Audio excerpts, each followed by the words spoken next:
Good morning friends. आज हम एक इम्पॉर्टेंट सीरीज स्टार्ट करने वाले हैं जो कि पर्यावरण से रिलेटेड होगा और उसमें ऐसे प्रश्नों को लिया गया है जो कि पहले कई बार टेट, सीटेट एवं अन्य प्रतियोगी परीक्षाओं में पूछे गए हैं और जो बार बार पूछे जाते हैं। डेली बेसिस पर हम 20 से 25 क्वेश्चन डिस्कस करेंगे और जो आपको 30 नंबर दिलाने में हेल्प करेगा। तो आइए शुरू करते हैं। देखिए, पहला क्वेश्चन आप लोगों के सामने है, संविधान सभा ने राष्ट्रगान को कब अपनाया? तो इसमें ऑप्शन ए 20 जनवरी 1950 को, ऑप्शन बी 24 जनवरी 1950 को, ऑप्शन सी 21 मई 1949 को, ऑप्शन डी 13 नवंबर 1949 को। तो दोस्तों इसमें करेक्ट आंसर हो जाएगा ऑप्शन बी 24 जनवरी 1950 को। 24 जनवरी 1950 को संविधान सभा द्वारा राष्ट्रगान को अपनाया गया। रविन्द्रनाथ टैगोर द्वारा रचित राष्ट्रगान संविधान सभा ने 24 जनवरी 1950 ईस्वी को अपनाया। यह सर्वप्रथम बार 27 दिसंबर 1911 ईस्वी को भारतीय राष्ट्रीय कांग्रेस के कोलकाता अधिवेशन में गाया गया था और इसका गायन का समय जो है वो 52 सेकेंड है। और रविन्द्रनाथ टैगोर की एक बुक है तत्वबोधिनी, जिसमें भारत भाग्य विधाता नाम के शीर्षक से इसको प्रकाशित किया गया था 1912 ईस्वी में। तो आइए चलते हैं अगले क्वेश्चन की तरफ। पुष्कर मेला कहाँ आयोजित किया जाता है? तो दोस्तों जैसा कि आप लोग जानते हैं, पुष्कर मेला जो है वो राजस्थान में आयोजित किया जाता है, लेकिन राजस्थान में कहाँ आयोजित किया जाता है? तो option A Jaipur, option B Udaipur, option C Jodhpur, option D Ajmer. तो हम सबसे पहले डिस्कस करेंगे कि पुष्कर मेला कहाँ आयोजित किया जाता है। पुष्कर मेला राजस्थान के अजमेर में आयोजित किया जाता है। अजमेर से 11 किलोमीटर दूर हिंदुओं का एक प्रसिद्ध तीर्थ स्थल है पुष्कर। एकमात्र ब्रह्मा जी का मंदिर है जहाँ से देश विदेश से सैलानी घूमने आते हैं। अतः इसमें जो है ऑप्शन डी जो है वो करेक्ट हो जाएगा। आइए चलते हैं अगले क्वेश्चन की तरफ। निम्नलिखित पराबैंगनी किरणों में कौन सा अधिक हानिकारक है? Option A ultraviolet A, option B ultraviolet B, option C ultraviolet C, option D उपयुक्त में से कोई नहीं। देखिए दोस्तों, हम जो क्वेश्चंस आप लोगों के लिए लेके आए हैं, ये सीरीज जो है बहुत ही इंपॉर्टेंट सीरीज है और इसमें जो सारे क्वेश्चंस हैं ये प्रीवियस ईयर क्वेश्चंस हैं जो आप लोगों के लिए एग्जाम में काफ़ी हेल्प करेंगे और जो ईवीएस में आपको अच्छे नंबर्स दिलाने के लिए हैं। तो आइए पहले डिस्कस करते हैं कि सूर्य से आने वाली जो भी पराबैंगनी किरणें होती हैं वो बहुत ही हानिकारक होती हैं, लेकिन ये किरणें हम तक पहुंच नहीं पाती हैं। ये इनका जो है अवशोषण जो है ओजोन परत द्वारा कर लिया जाता है। अतः इसमें जो है सबसे ज़्यादा हानिकारक किरण जो है वो अल्ट्रावायलेट सी हो जाएगा। ऑप्शन सी अल्ट्रावायलेट सी इसमें करेक्ट आंसर हो जाएगा। आइए चलते हैं अगले क्वेश्चन की तरफ। निम्नलिखित में कौन सा जैवमंडल का अजैविक घटक नहीं है? Option A protein, option B मृदा, ऑप्शन सी कवक, ऑप्शन डी फास्फोरस। तो दोस्तों इसमें आपको बताना है कि कौन सा जैवमंडल का अजैविक घटक नहीं है। तो इसमें आपका करेक्ट आंसर हो जाएगा ऑप्शन सी कवक। कवक जो है वो जैवमंडल का अजैविक घटक नहीं है और बाकी प्रोटीन, मृदा और फास्फोरस जो है वो जैवमंडल के अजैविक घटक हैं। तो आइए चलते हैं अगले क्वेश्चन की तरफ।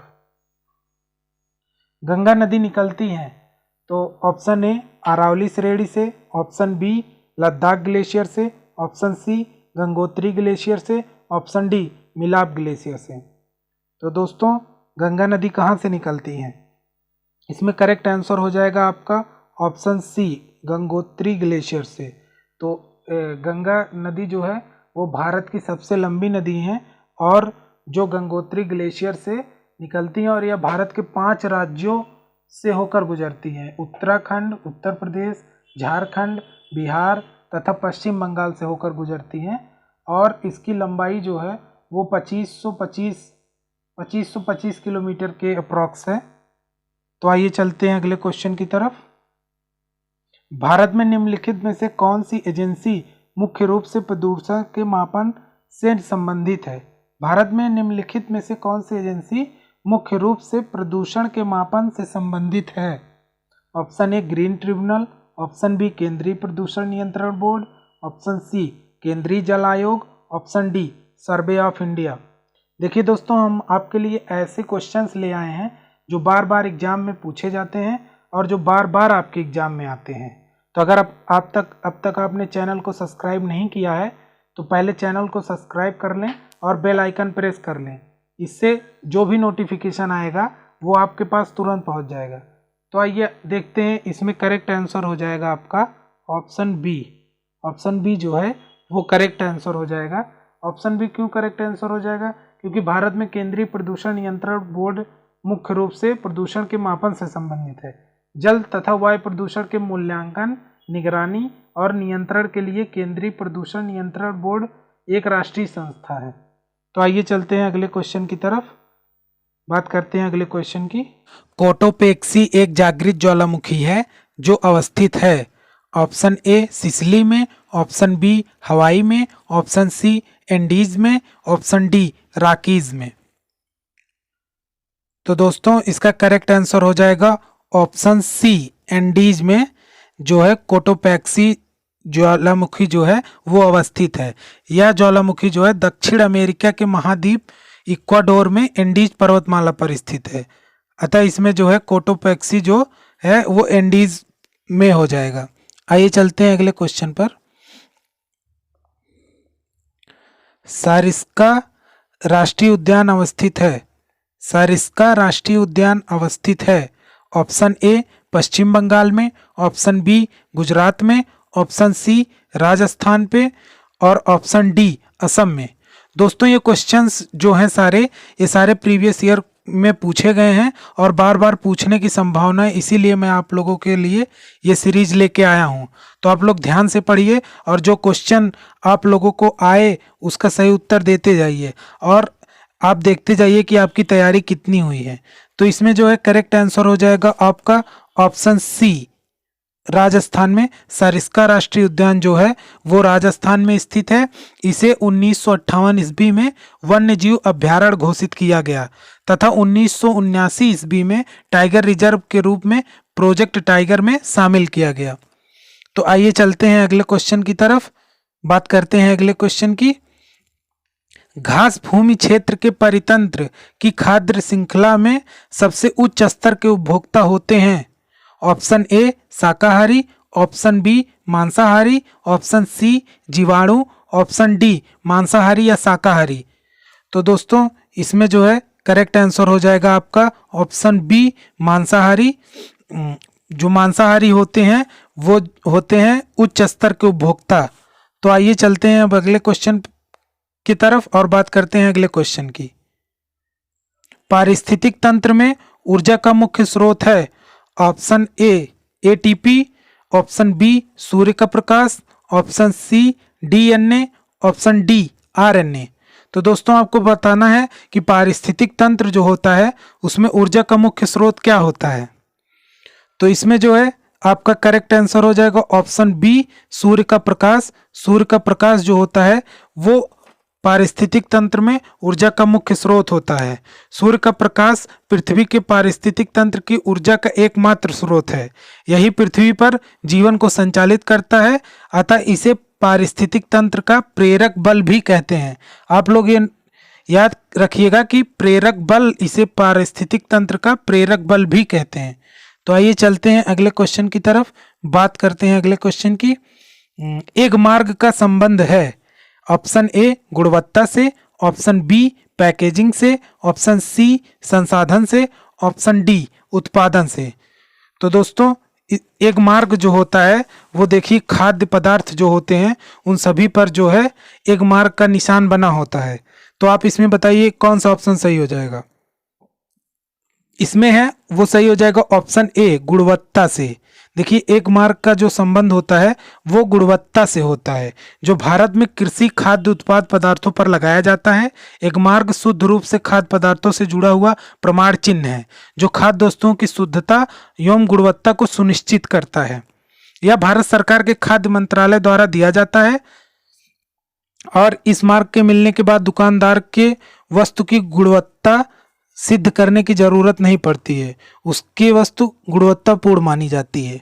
तो आइए चलते हैं अगले क्वेश्चन की तरफ, बात करते हैं अगले क्वेश्चन की। तो अगला क्वेश्चन है, आर्सेनिक द्वारा जल प्रदूषण सर्वाधिक है। ऑप्शन ए उत्तर प्रदेश में, ऑप्शन बी मध्य प्रदेश में, ऑप्शन सी बिहार में, ऑप्शन डी पश्चिम बंगाल में। तो दोस्तों आप लोगों को बताना है आर्सेनिक द्वारा जल प्रदूषण सर्वाधिक किस राज्य में होता है। तो इसमें हो जाए डी हो जाएगा पश्चिम बंगाल में। तो पश्चिम बंगाल में जो है आर्सेनिक द्वारा जल प्रदूषण सबसे अधिक होता है, क्योंकि आपको पता होगा पश्चिम बंगाल के जो 4 जिले हैं मुर्शिदाबाद, नदिया, उत्तरी और दक्षिण 24 परगना में आर्सेनिक की मात्रा भूमिगत जल के मापन स्तर से अधिक पाई गई है, और इसी वजह से आर्सेनिक द्वारा जल प्रदूषण यहाँ पर सर्वाधिक है। और जो है इससे जो है ब्लैक फुट नामक बीमारी होती है। तो आइए चलते हैं अगले क्वेश्चन की तरफ, बात करते हैं अगले क्वेश्चन की। वन्य जीव सुरक्षा अधिनियम पारित किया गया था। दोस्तों ये क्वेश्चन बहुत इंपॉर्टेंट है, ये हमेशा प्रतियोगी परीक्षाओं में पूछा जाता है। तो आप लोगों को बताना है कि वन्य जीव सुरक्षा अधिनियम जो है वो कब पारित किया गया था।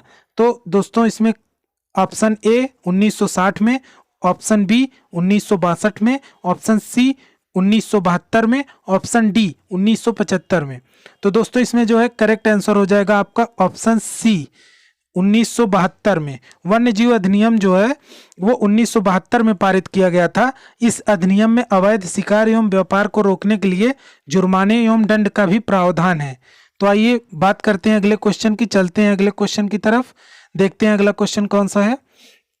किस देश के संविधान से मौलिक कर्तव्यों को लिया गया है।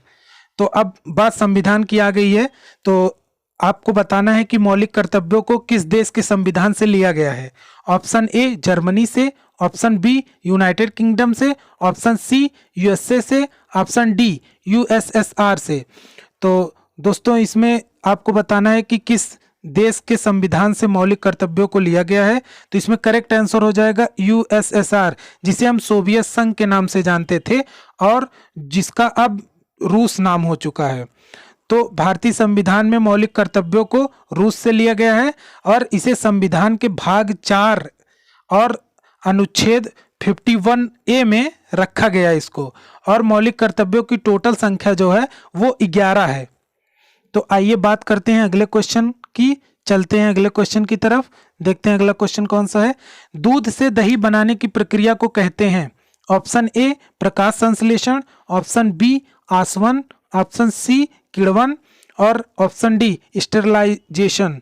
तो इसमें जो है दूध से दही बनाने की प्रक्रिया क्या कहलाती है, आप लोगों को ये बताना है। तो इसमें जो है राइट आंसर आपका हो जाएगा ऑप्शन सी किण्वन। दूध से जो दही बनाने की प्रक्रिया है उसको हम किण्वन कहते हैं। तो आइए अब बात करते हैं अगले क्वेश्चन की, चलते हैं अगले क्वेश्चन की तरफ।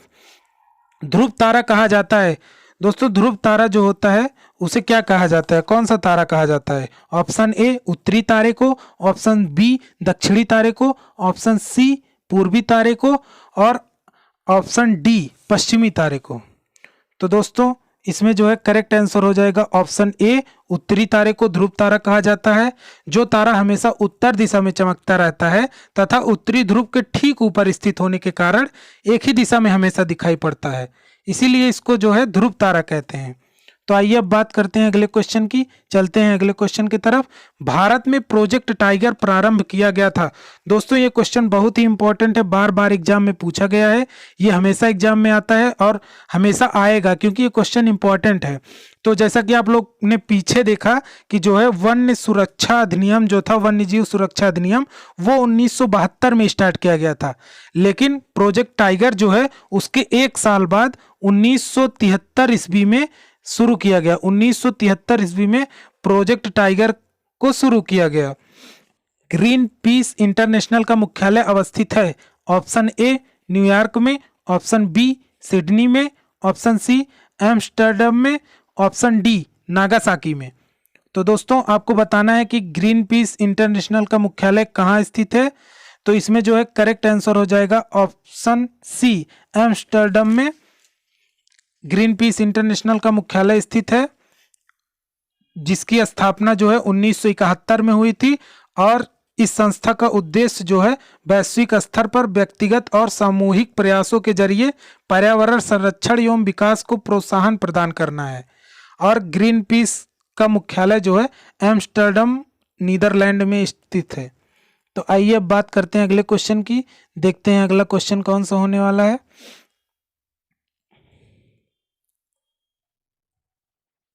फूलों की घाटी अवस्थित है।